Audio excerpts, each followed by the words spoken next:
Morning everyone, welcome back to Life on the Run. Going back to the story, carrying on with the story. It took a year after buying Rodley, it took a year to fix it up. And that was me doing it up best way I could. With the 800 quid that I had. I also should point out that the whole row, the Rodley, the property I bought was on a row of stone-built cottages. I think they were built in the 1770s when the canal were built, round about the same time. You can correct me if you know any different. But I did find a coin when Mick came and took they had stone slates on the roof, and Mick came and re-roofed it. Well, half of it. I did other half myself. And he found a coin under one of the slates, and apparently that was one of the traditions of the roofers in the old days. They used to put a coin of the year they did the roof under a slate. It was a 1770 coin. Anyway, I don't know about most. I think most of them were bricked up.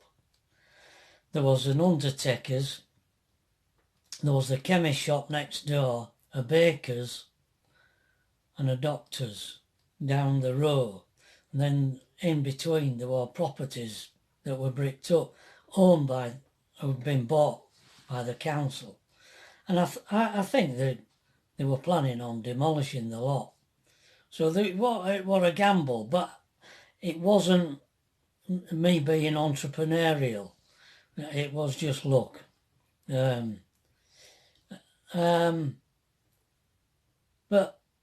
yeah, when bought it in 74 and opened it in 75, I actually went on Yorkshire TV when we opened it up, talking about the ethos of the gallery. There were 6 rooms for the gallery. They were all 15-foot square, these rooms. And we had a kitchen diner in the back and 2 bedrooms and a bathroom upstairs. Yeah. The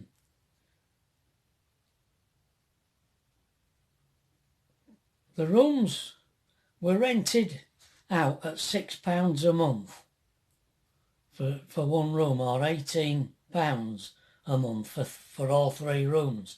And you could either hire 1, 2 or all 3 rooms. You could have a one-man show if you wanted, or one-woman show. And I used to take 10% commission, which is peanuts when you think most galleries take between 40 and 60%. And that's how the gallery was run, on a monthly basis. Each exhibition lasted for a month with a private preview the Friday night before the exhibition opened on the Saturday. And that's how it went. And that in one corner of one of the downstairs rooms, I had a printing machine, a little manual printing machine, and a screen printing table that I made myself. Don't know how I knew how to do that. And I used to print me invites to send off to people. These people on the mailing list were known as the Breadline groupies. The gallery was called the Breadline Gallery. We were on the Breadline, and so were the artists that exhibited there. Well, maybe it's not all of them.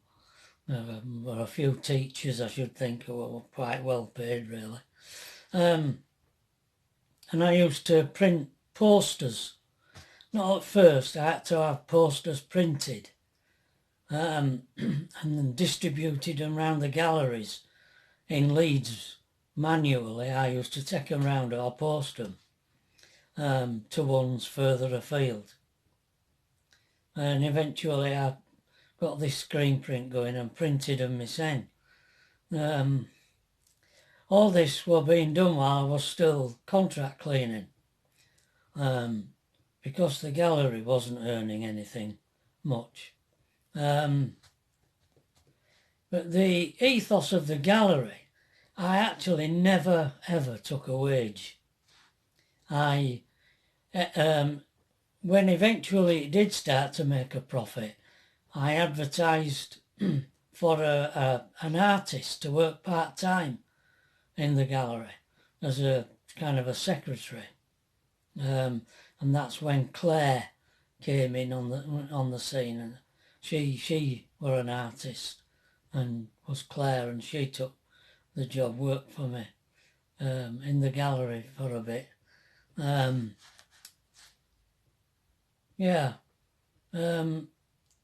That went on, and as I say there, my dad had this heart attack, and although he'd worked at the laundry for 20 odd years, when he had a heart attack the sun got shut of him. But the laundry was in decline anyway, and so me and my dad, we decided to buy a milk round, and I quit the contract cleaning, and we bought this milk round, and it was over the other side of Leeds, and I used to get up at 3:45 on a morning, and we'd load up at the dairy down on Kirkslow Road, and then off delivering the milk, and we used to finish round about 8:30 in the morning, and I used to come back, have a couple of hours kip, and then run the gallery.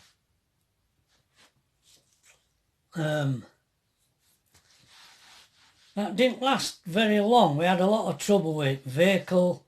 We bought the vehicle with the round and it packed in. Engine went. My dad had a new second-hand engine put in it, and that was worse than one we took out. And he bought a trailer, and he were towing it. I can't really remember what on earth we finished up doing, but in the end, it wasn't enough money for my dad. So he went and got a job at buses, and I carried on with the round on my own. And I got, I think it was a Datsun pickup truck in End, and did it with that. And Pat used to come out with me Thursday and Friday night collecting money. We were out until 9. Used to do grandma's shopping and drop it off on the way back. We used to get back about 10 at night, Thursday and Friday night.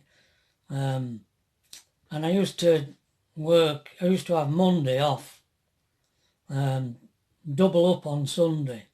I used to hate it, and eventually I stopped having a day off because I hated doubling up delivery and doubling up collecting empties. Never had enough room for it all. So that's what I did, and round the gallery, was doing the milk rounds. God, I don't know how I did it when I look back. Crazy. All right. I'll tell you a funny story that you might find amusing. Pat had been on the pill for 5 years, and I didn't want her to stay on it any longer, so I went and had Bombay snip, and by gum, that was painful when anaesthetic wore off. You weren't supposed to do any heavy lifting for a week after you'd had that.